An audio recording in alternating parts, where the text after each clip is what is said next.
Hi guys! For today's video, tayo po ay magpadala ng painting. Ayun. Ayun, nakakatawa yung mga ate sa LBC dito sa SM Bikutan. Ayun, sinasabi nila na, Ma'am Michelle! Ayun. Alam na nila yung pangalan ko. Ma'am Michelle, hindi papadala mo! Ayun, nakakatawa sila. Ayan, sabi niya, lalagyan daw niyo ng mga karton-karton sa ibabaw para sureness na hindi magasgas ang painting. Yan. Yan. Safe naman guys yung mga paintings na napapadala, lalo na yung mga sa probinsya na napadala natin. Guys, tinry ko pala yung JC Organic Barley bilang facial mask. Dahil ang JC Organic Barley ay maraming health benefits na makukuha, tiyak guys kapag sa mukha natin inilagay magiging malakas at masigla ang ating balat.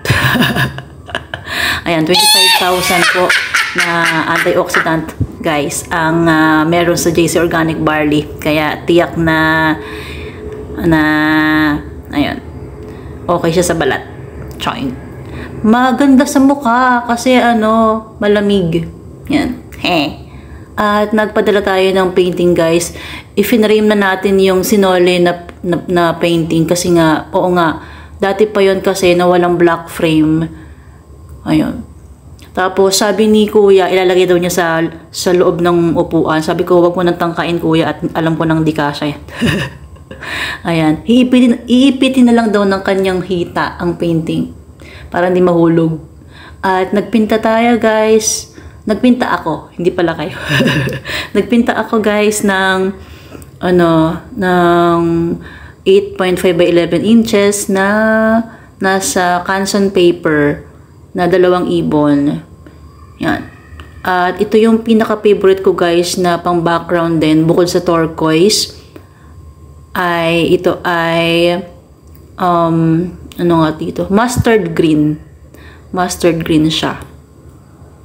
Yay! Sobrang daming coat ko yung ginagawa guys para sobrang pulido. Kasi kapag isang coat lang, makikita mo pa yung light shade, gano'n. Pero dapat guys, bago nyo patungan ng pintura, dapat tuyo na yung first coat. Ayan. Nga pala guys, update ko pala kayo sa nangyari dun sa inakala kong nawalang painting, yung dalawa na pinaframe ko kay Sir Ricky. Kasi ang kwento dun, dalawa yung address na number, tapos dalawang subdivision na magkadikit, magkadugtong. So ngayon, yun inapuntahan ng rider, tama naman, pero sinabihan na nga naman kasi namin talaga iba yung daan. So ayun, inakala ko na nawala na yung painting. So sabi naman ni Sir Ricky, Michelle, client ko yung pinagdala ng rider. Nag-chat si Sir Ricky, sabi niya, Michelle, ako na lang kukuha kasi client ko yun. Pupunta na lang ako sa isang enclave. Sir, nandito na po ako. Nandun na ako sa bahay nung pinagdala ng painting. Ayun, nagmotor ako guys. Di pa ako nagsusuklay. Ayan, ang cute. Akala ko talaga nawala na. Pati si nanay alalang-alala. Sabi, napanood din mo na yung vlog mo. Nawawala yung 2 painting. Nakita mo na ba? Ayun. Tapos guys, na-move yung ating exhibit kasi dapat 24 to 30.